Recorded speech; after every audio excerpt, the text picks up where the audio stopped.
مدینے میں اس چیز کا خیال. اور ایک بہت آسان سی چیز میں آپ کو بتا دوں، مکے میں آپ عمرہ کریں، طواف کریں زیادہ سے زیادہ، اور سب سے اہم جو چیز آپ کو کرنی ہے وہ یہ ہے گپ شپ فضول باتیں اس سے پرہیز کریں، اور خاص طور پر مسجد نبوی شریف اور مسجد حرام کے اندر دنیاوی باتیں قطعی طور پر نہ کریں. کہ فرمایا گیا، اعلیٰ حضرت عظیم البرکت امام عشق و محبت سے پوچھا گیا کہ مسجد میں دنیا کی باتیں کرنے کا گناہ کیا ہے، عذاب کیا ہے؟ تو فرماتے ہیں جو شخص مسجد میں دنیا کی باتیں کرتا ہے گویا وہ قبر میں اپنے لیے آگ کا انتظام کرتا ہے.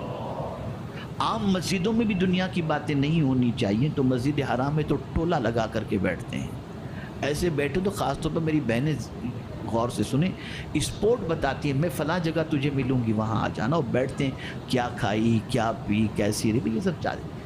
تو کہاں سے آپ مجھے بتائیے زندگی بدلے گی کہاں؟ ہم نے تو سب جگہ کو پکنک پوائنٹ بنا لیا ہے اور پکنک اسپورٹ بنا لیا.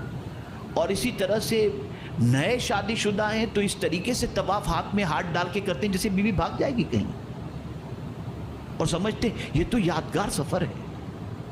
یہ کہاں سے آپ نے سیکھا ہے؟ کچھ تو اللہ کے گھر کا لحاظ رکھو، کچھ تو اللہ کے گھر کا لحاظ رکھو، کچھ تو ادب کرو اللہ کے گھر کا. وہاں رو، اللہ کو مناؤ. قدرت نے توفیق اور چانس عطا فرمایا ہے زندگی کے سارے گناہ. اور میں آپ کو چیلنج کے ساتھ کہتا ہوں جو حج کے لیے جا رہے ہیں وہ خود اس کو فیل کریں گے، محسوس کریں گے. عرفات کے میدان میں دعا کر لینے کے بعد، وقوف عرفہ کے بعد جب وہ بس میں بیٹھتے ہیں تو اپنے آپ کو بالکل ہلکا محسوس کریں، جیسے ان کی باڈی ایک دم لائٹ ہوگی. کچھ ایسا لگے گا جیسے زندگی کے سارے گناہ کے بوجھ اس کے اتر گئے. ایک دم ہلکا پھلکا محسوس کرے گا اپنے آپ کو، ایک دم لائٹ اپنے آپ کو محسوس کرے گا. لیکن شیطان چاہے گا جلدی سے اس کا جو ہے وہ اعمال نامہ گناہ سے بھر جائے، اس طرح سے اس کا بلینک ہو جائے گا تو کیسے چلے گا؟ وہ شروع کر دیتا ہے. تو پھر نمازیں بھی وہاں لوگوں کی چھٹتی ہیں.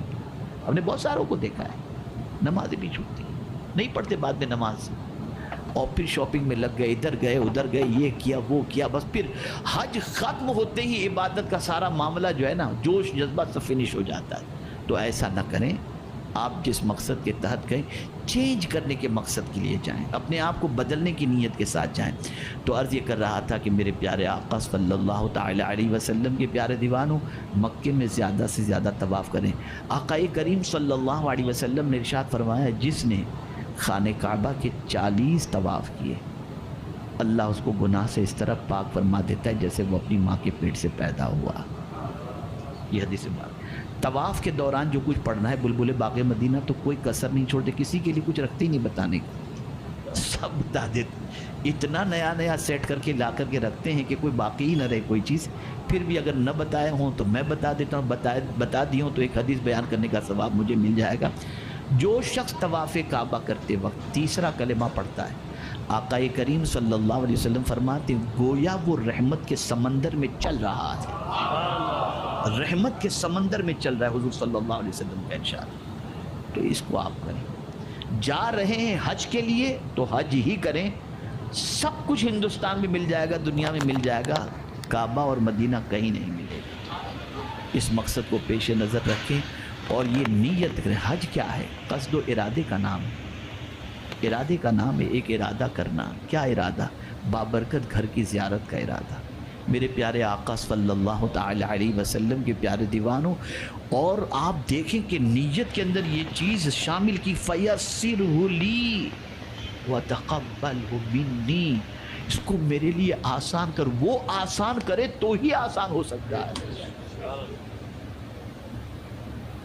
مجھے کہنا تو نہیں چاہیے تھا لیکن اب کہہ دوں.